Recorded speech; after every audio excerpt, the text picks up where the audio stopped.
On the line with us is Greg Palast, the investigative journalist with Truth Out and Rolling Stone, author and filmmaker of the new movie, The Best Democracy Money Can Buy, which you can find over at Amazon and other places. And Greg Palast, of course, .com, gregpalast.com, the website, and you can tweet him at Greg_Palast. Greg, welcome back. Glad to be with you, Tom. It is always a pleasure and an honor to have you with us, my friend. Wow. So you have an 11-year-long employee, a guy who's been working for you for a decade for the Palast Investigative Fund, who was in Charlottesville, Virginia. Tell us the story. Zach Roberts, who does our undercover filming and shooting. Zach D. Roberts is a brilliant investigative journalist who went down to Charlottesville, and he got something on camera that no one else seems to have gotten. There was a young black man, actually, he's a special ed teacher in his early 20s, named DeAndre Harris.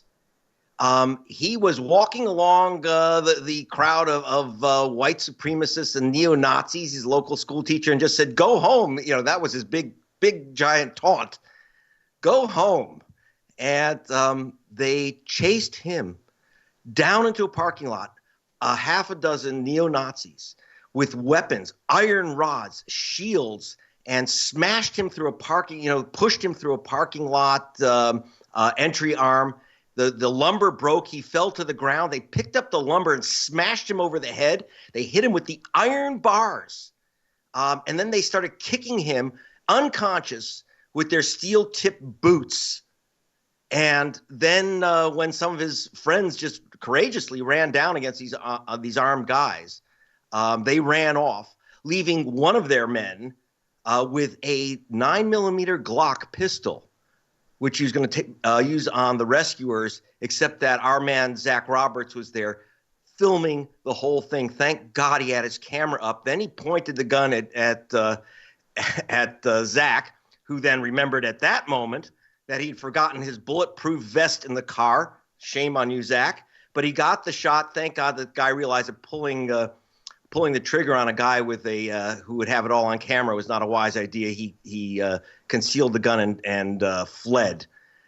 This story, while it's gone viral through the net, and thank you, Tom, for putting it on your television show and now on radio, and these pictures are horrible.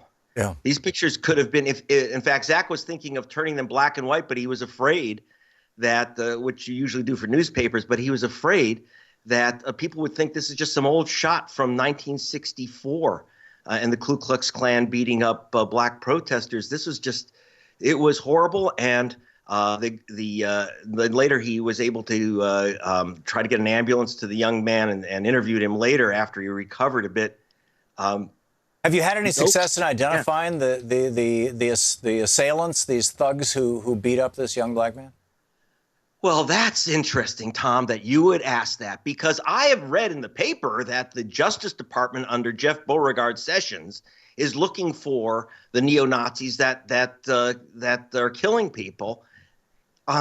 We have not been contacted by the FBI, the Justice Department, nor even the Charlottesville Police Department, despite a complaint being filed. By the way, our man was threatened with a semi-automatic weapon. We've gotten no contact. No one seems to care. And you know what? And here's the problem. I mean, by the way, as the Palast Investigative Fund, our team would never give up a source. But we're talking about, we have super high resolution raw footage, which could help identify these guys. The FBI has the files. They have the information. And they don't care. They haven't contacted this kid. He's filed a complaint. No one cares. We contact the police, nothing. FBI, nothing. Wow. And here's the problem. Except for the wonderful Thom Hartmann show, we're getting basically very little of the mainstream media noting that, yes, of course, it was much worse to have a neo-Nazi. I don't know why they call him neo-Nazi. He's a Nazi who ran over a score of people, killed this young woman, Heather Heyer. But there's no comparison with pulling a gun on and beating the bejesus out of this black school teacher. But still, the important point here is that the alt-right, so-called the alt-righteous, like to play the car incident. Well, that's one crazy guy. Well, I'm sorry, this was the whole phalanx of their march descended on one young black man and beat him. It's sickening to look at the photos. They're at gregpalast.com. I know that I hope that you're putting them up, or people go to your site. I've retweeted some of this stuff. Yes, absolutely. And because you have to see it to believe it. I know it's not easy to look at, but please do, because you have to know what's going on in America and what and when. And our president said there's violence on many sides. The two sides I saw were the beaters and the kid that was being beaten, and the guy with the gun, and our guy with the camera. Now, tell me about the many sides of the violence. Right. Yeah. Well, Trump also in the next sentence said we must cherish our history. And of course, the so-called protests, I'd call it a riot, were all about, protesting the loss of the statue of Robert E. Lee. I think on Saturday, and this was before Heather Heyer was murdered, I think he was just shouting out to them.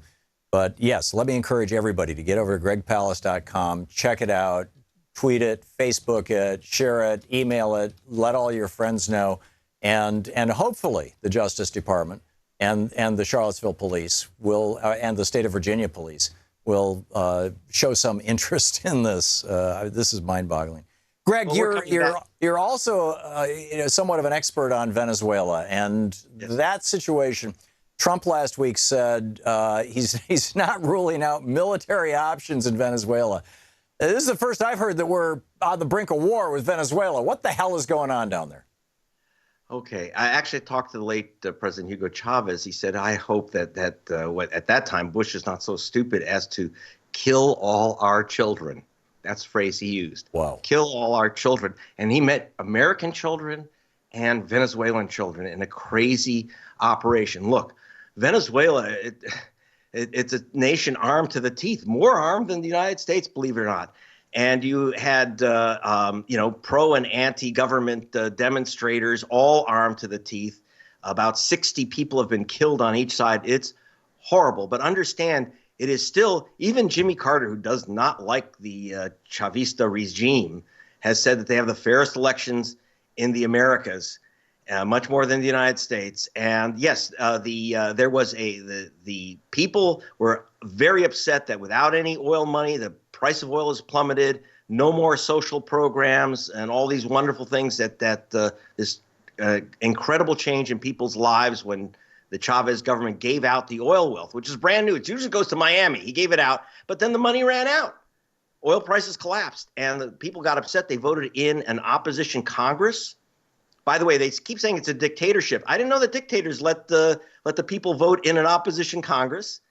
Then, like in the U.S., when people voted in Trump, angry at Obamacare, it wasn't what they thought it would be. They're angry and they voted in Trump. Suddenly, buyer's remorse, just as we see in the U.S., and there it took the form of a petition for a constitutional convention, and they just had a vote on that. 8 million people, a massive turnout for that vote. So it's a democracy. A thriving one, unfortunately, is sometimes a violent one. But the last thing that should ever happen is to take those few crazy people with guns and add now artillery and our military. And I got to tell you one thing about Venezuelans. I know people, by the way, not only do President Maduro showed up in my office a few years ago to talk about those other options that Trump talked about. One of them was kidnapping the president, which they did in 2002, the last president. They literally kidnapped the president. And the U.S., by the way, here's a good one. The U.S. ambassador, when they kidnapped the president, ran down from the embassy and had his picture taken smiling with the hostage takers until they were arrested. That's one option. And assassination's another option. I was able to uncover a plot to assassinate then President Chavez. Now military options. I do know that we stole. I was able in my investigations for BBC television to find out that the U.S. government had stolen the voter files of Venezuela. Now, I'm not going to say what mischief they did with those voter files because I don't know. I just know that the files of Venezuela were stolen by U.S. Homeland Security.